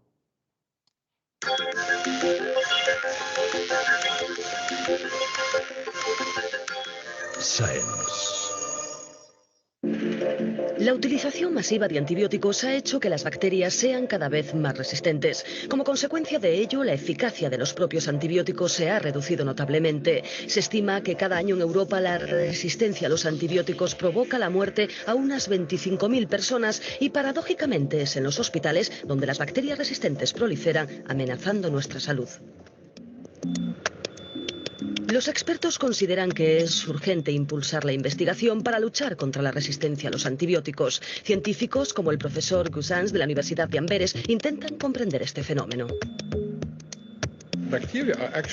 Las bacterias son organismos inteligentes porque pueden encontrar la manera de protegerse de los antibióticos. Para resistir a un antibiótico, una bacteria puede, en primer lugar, cambiar de apariencia. El medicamento concebido para reconocer una puerta de entrada específica se pierde entonces, dejando a la bacteria tranquila. Otra estrategia de la bacteria para protegerse puede ser simplemente que ésta cierre sus puertas de entrada. La tercera posibilidad es que absorba el medicamento para poder deshacerse de él más fácilmente. Por último, la bacteria también puede dejar entrar al antibiótico para producir después enzimas capaces de degradarlo.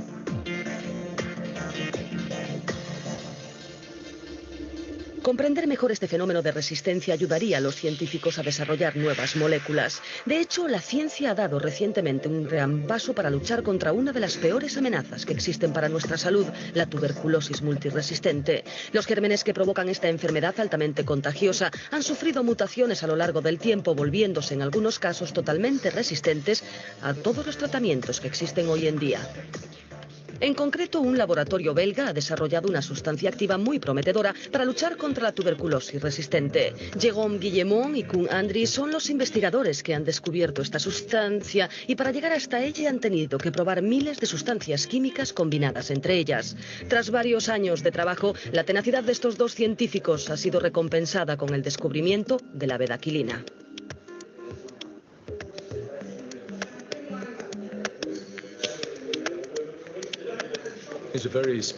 La bedaquilina es un antibiótico muy especial en el sentido de que es el primer antibiótico capaz de interferir en la producción de energía de la bacteria. Reduciendo su energía consigue frenar su crecimiento inmediatamente y un par de días después consigue acabar con ella. En esta imagen pueden ver de manera acelerada cómo la microbacteria pierde su energía y muere lentamente tras haber entrado en contacto con la sustancia activa. Pero Koen Andries ha realizado otro descubrimiento. Los agentes patógenos de la tuberculosis consiguen desarrollar resistencias a la nueva sustancia, en un principio prometedora. Por el momento, los científicos estudian otras moléculas antibióticas, como en la Universidad de Lieja. La lactivicina, por ejemplo, es un compuesto producido por un champiñón. Este fue descubierto en los años 80. Desarrolla una actividad antibacteriana importante, pero el problema es que es tóxico para el hombre. Pero los científicos han conseguido ya acabar con esa toxicidad y la molécula estudiada en Lieja consigue sin problemas impedir a las bacterias que se conviertan en resistentes. Según el profesor Galeni de la Universidad de Lieja, el objetivo de la ciencia debe ser el descubrimiento de nuevas moléculas para el desarrollo rápido de nuevos antibióticos.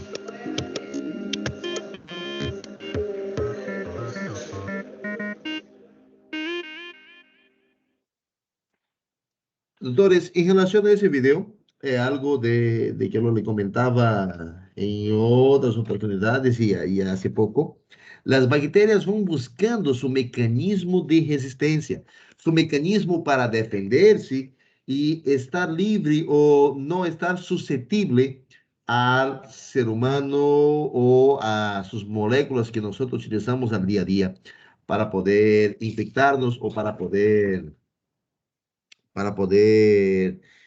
pelear contra ellas.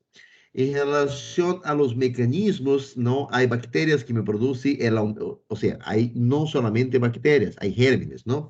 Que me produce un cambio de la estructura, que me cambian la forma como ella está compuesta, que me inactivan, hay la bomba de expulsión. Todo eso vamos a avanzar en la próxima semana directamente al mecanismo de resistencia bacteriana, ¿ya? Casi terminando la clase de hoy, yo les quiero mostrar la aplicación que les pasé. Siguen viendo mi pantalla, ¿cierto? Sí, Sí, doctor. Sí, doctor. Les pasé esta aplicación, que era la aplicación de Vaudemecum Bolivia, ¿ya? ¿Y por qué Bolivia? Porque pues aquí que estamos trabajando y estudiando, ustedes pueden buscar Vaudemecum en cualquier país, sin embargo, trabajen con el de Bolivia en este momento. De la página inicial, cuando usted entra a la aplicación, usted tiene últimos medicamentos agregados que ellos están agregando, o usted puede buscar directamente por principio activo o por fármaco. Aquí voy a buscar mejor, penicilina. Si pongo solamente penicilina y doy buscar, él me abre todos los tipos de penicilina que hay. Penicilina sódica, penicilina benzatínica. Yo tengo un nombre acá arriba en oscuro y tengo el nombre en gris más abajo. Ese nombre en gris, ellos son los nombres genéricos y el de arriba es el nombre comercial. Se van a dar cuenta que a veces aparece uno, por ejemplo, como cefoperazona con subactam y no es penicilina. Es porque existe en penicilina el fármaco y hay la familia de las penicilinas. Entonces, para no complicarse en este momento con 1001 nombres, lo que vamos a hacer es entender otra forma de buscar los medicamentos. Viene a la parte de inicio, ¿no? de buscar allá, y va a buscar por principio activo o por clasificación o por patología o por laboratorio. Si voy por patología, acné, absceso, amibiasis, amigdalitis. Y él me abre qué es la amigdalitis, cuáles son los síntomas, qué tratamiento, qué datos me da sobre la enfermedad. Hay enfermedad que tiene más informaciones, enfermedad que es bien poco. Y me da cuáles son los medicamentos que podría utilizar en una amigdalitis, ¿ya? Por eso no necesitan memorizar 50.000 cosas, necesitan entender cómo seleccionar cuando le doy una penicilina benzatínica o cuando le doy una tetraciclina. No le voy a dar a todos los pacientes. Aquí me dice, dale un Lertos, un diclofenaco. ¿Será que eso es eficiente o no? Entonces, aquí es para tener una base, ¿ya? Y no es algo para decir, esto es esto, ¿por qué es esto? Hay que entender el principio de la farmacoterapia. Por eso le estoy pasando de esta forma. Cuando vamos acá, principio activo. Ahí sí, no le va a buscar por patología, por principio activo. Baja hasta que encuentre el principio activo de la amoxicilina. Eso es que vamos a estudiar en este momento. Está en orden alfabética. A, L, M, N, N, a ver. Amicacina, amilasa, amiodarona, amoxicilina. ¿Ve? Solo hay este, porque ese es el principio activo.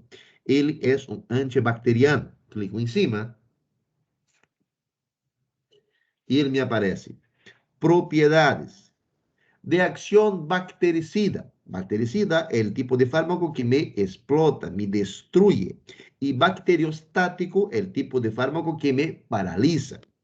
Su acción depende de la capacidad para alcanzarse y unirse a las proteínas que se ligan a las penicilinas. Está en la membrana plasmática de las células, ¿ya? Él inhibe la división celular y aquí me da más o menos un resumen de cómo es la amoxicilina. Me dice, se distribuye en la mayor parte de los líquidos corporales y también llega a los huesos. La inflamación aumenta la inflamación aumenta la cantidad de penicilinas que atraviesa la barrera hematoencefálica. Y su absorción oral es de 75 a 90%. No es afectada por los alimentos, es decir, usted puede deglutir con agua o con una vitamina, puede ser antes o después del alimento, que no hay problema. Y su unión a las proteínas plasmáticas, la albúmina, es baja, de 60%. Es de metabolismo hepático, ya, en 68%, es excretada por la vía renal. Esto es la farmacocinética, la farmacodinámica del medicamento. Eso es todo lo que está acá. Cuando vamos a las interacciones, mira, indicaciones, perdón, es indicado para patologías del tracto genitourinario, para el proteus miliares, estreptococos fecales, gonorrea. Aquí ya no es más así. Cuando vayamos a estudiar la amoxicilina en la clase, les voy a decir, esto ya no funciona en todo tipo de paciente. ¿Por qué? Porque ya tiene resistencia al antibiótico. Es común y es utilizado en otitis, en faringitis, sí, en sinusitis, sí, en neumonías, también. Sin embargo, en infecciones del tracto urinario o infecciones digestivas, solo utilizo cuando no hay otra posibilidad o cuando es una mujer embarazada. En un momento vamos a entender por qué. Entonces, lo que quiero decir con esta diapositiva, con esta aplicación, es que él te da una línea, te da una idea de todos los fármacos. Sin embargo, está en base a la literatura, al prospecto, a la bula del medicamento. Y clínicamente ya no es así. La amoxicilina, dosificación o posología. La amoxicilina se puede ingerir con comidas o no. Y acá arriba él te estaba diciendo, no hay alteración, no hay alteración cuando se alimenta cuando es aquí. Su absorción es de 75 a 90% y no es afectada por los alimentos. O sea, puede comer tomarla con o sin comida, que no hay problema. Si es por vía oral, para adultos es de 250 a 500 miligramos a cada 8 horas. Actualmente ya no. Actualmente le doy de 500 a 1 gramo a cada 8 horas. Si es gonorrea, 3 gramos y no sé qué. Se te dice más o menos la posología. Reacciones adversas. Cansancio, debilidad actual, rash cutâneo, urticária, plúrito, diarrea leve, náuseas o vómitos. Que puede posiblemente pasar. Efectos tóxicos, ¿no? Precauciones. Hay que tener cuidado con pacientes que tienen antecedentes de anafilaxia, de reacción de hipersensibilidad. Interacciones. El uso simultáneo con halopurinol puede aumentar la incidencia de producir reacción anafilática, sobre todo en pacientes hiperurémicos. Los siguientes fármacos bacteriostáticos pueden interferir en el efecto bactericida de las penicilinas, clorofenicol, tal. Y las contraindicaciones, a quién no dar, qué paciente no debo dar tal fármaco. Eso de amoxicilina y todos los otros fármacos que vamos a estudiar en esta asignatura, ¿está bien? Entonces, les aconsejo que vayan buscando, que vayan averiguando, que vayan estudiando, ¿está bien? Porque van a necesitar mucha información para complementar en ese semestre. Los fármacos específicos yo les doy en cada práctica, les paso, los fármacos son este y este. ¿Ok? Finalizando, las patologías que necesitan revisar para su clase práctica de la próxima semana es resfrío común de origen viral, no hay necesidad de salir buscando corno en la cabeza de unicornio, ¿ya? Resfrío común de origen viral, otitis de origen bacteriana, conjuntivitis de origen bacteriana, sinusitis de origen bacteriana, faringitis y faringoamidalitis también de origen bacteriana. En esta clase de la próxima semana, ustedes tienen que llevar una hoja o 2 hojas o 3 hojas en blanco, porque vamos a hacer recetas para tratar estas patologías. En esta receta, por ejemplo, si vamos a tratar otitis, usted me va a dar el antibiótico y me va a dar el analgésico o antipirético o medicamento que corresponda como coadjuvante del tratamiento bacteriano. En la próxima clase teórica, ¿ya? Nosotros vamos a avanzar fármacos antibacterianos, capítulo 28. Si quieren, pueden ir adelantando y estudiando el tema. Este libro que está ese capítulo es de la literatura básica.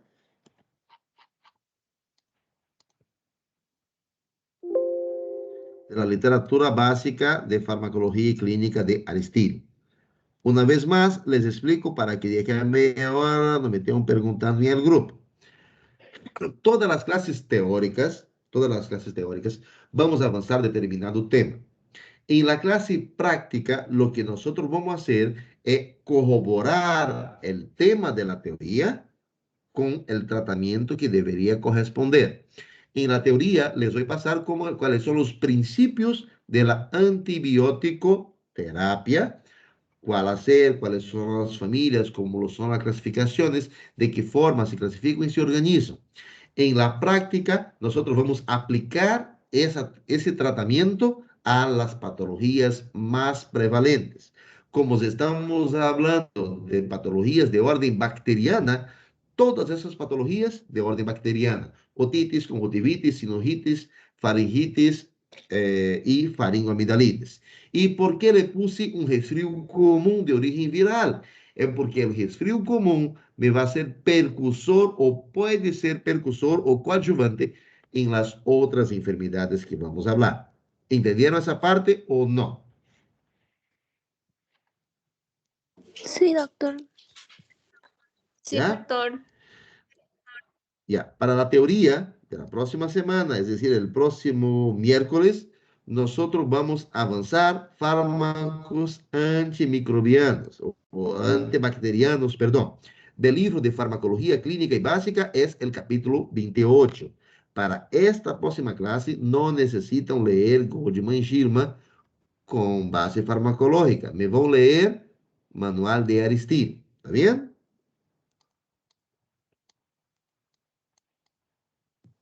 Ok, doctor. ¿Alguna pregunta?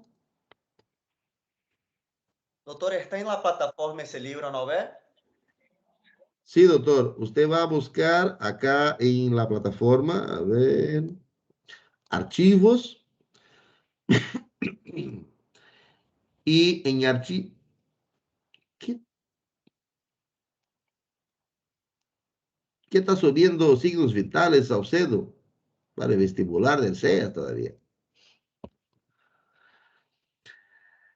Acá en la plataforma me van a ver, aquí está base farmacológica, manual de farmacología básica y clínica de Aristide, ¿ya? Aquí ya está el vídeo de VIH-Sida y después voy a subir, no ese link nada, no es el link de la resistencia bacteriana que le estaba mostrando. A ver, eliminar. No es el link de la resistencia bacteriana que estábamos mirando, no este. Les voy a mandar un video en YouTube que habla muy bien sobre todo tipo de infección bacteriana, cómo funciona la resistencia, qué está pasando en el día a día, en el mundo. Y, ojo, ese video es de 20 años atrás y todavía sigue actual la problemática, ¿ya? Ya saben qué tienen que hacer, cómo tienen que hacer. Ahora, para los que son nuevos, cada punto conmigo vale oro. Yo tengo 77 de 80 y pico que debería estar en línea. Uno u otro estaba con no sé qué problema, con no sé qué de internet. Sin embargo, valiendo 3 puntos de su examen teórico, ¿ya? De su examen teórico, van a tener una tarea para poder hacer. Una tarea súper sencilla. Enviar foto del apunte de esa clase de hoy, tal cual como lo hicieron. No necesitan aumentar nada, quitar nada o hacer nada. Así como está, me saquen foto y me lo envían por la plataforma. ¿Está bien? Les había ponido a partir de las 19, como terminé antes. Vamos a alterar. Me puede enviar a partir de las 18:55 y tiene hasta las 19:13 para poder enviar. ¿Está bien? Doctor, no sé si entienda mi letra. No hay problema, no hay ningún problema. Si no entiende su letra, no hay lío, ¿ya? Lo que quiero es ver si estamos haciendo mis apuntes o no. ¿Está bien? Y también una forma de garantizar que están mirando mi clase. Porque si están doutor, uma ahí, coisa. ¿ya? Eu hice na computadora. Creio que lá. Pode subir um PDF? Puede. Eu hago sus apuntes depois da classe, que barro la aula, para hacer igual, tudo que doutor. usted habla. Eu hago Ya. assim, eu já he hecho lo outro de la anterior clase. Voy a hacer esa tarea para medianoche porque ahí hacemos los apuntes bonitos, porque en el caso, mis apuntes no son los originales. Yo hago No, después no hay ningún porque... problema. No, escúchenme, doctores. Doutor, só quero saber se você estava atento à classe, não é? Esto, solo quiero saber si estabas atento o no. Los apuntes son para ustedes, ¿está bien? Entonces, ustedes tienen que tener su control, si van a hacer mejor o van a hacer mayor, más grande, tal cosa. Lo único que quiero saber con esa actividad es si has asistido a mi clase. Podría pedir todos con su cámara encendida. Podría decir todos, le voy a preguntar a cada momento. Entonces, es una forma que el docente tiene para controlar su asistencia, ¿me entiende? Me manda el apunte, son 3 puntos. No me manda el apunte, menos 3 puntos. ¿Está bien? Si hicieron en computadora, no hay ningún problema. Mándeme de la computadora. Si no hicieron, yo le estoy avisando desde el inicio de la clase, vayan haciendo el apunte, hagan sus anotaciones, lo van a necesitar. ¿Ok? Y si no hicieron, para la próxima ya lo vamos a hacer sin ningún problema. ¿Ya? Doutor, não é problema se há algumas palavras que não têm seu conceito acá, porque eu não consegui, não logrei No hay problema. anotar Chicos, todo. no hay problema si está incompleto, ¿ya? Lo que quiero es que me manden algo. Mira, ya tengo 5 que ya mandar.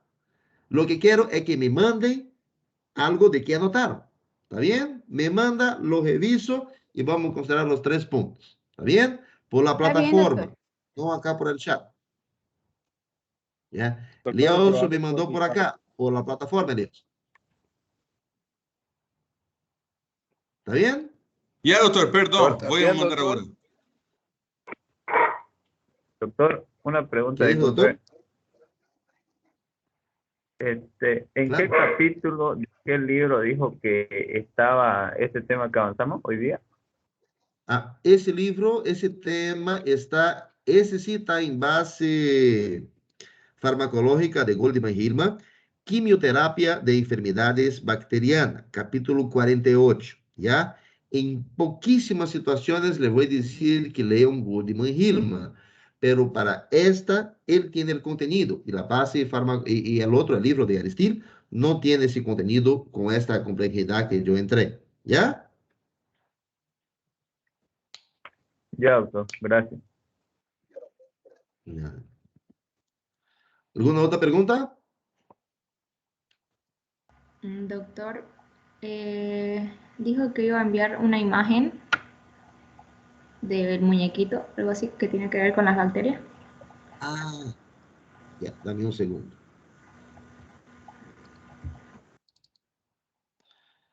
Literaturas básicas. Contenido. Ya, le paso más tarde, ¿ya? Voy a organizar, voy a buscar dónde está acá. Lo voy a buscar y más tarde le paso, ¿está bien? Doctor. Yo te envié mi shot que yo hago por mi tablet. Y ¿Cómo, después doctor? de eso yo... Manden su apunte y chao, pueden salirse, pueden retirarse.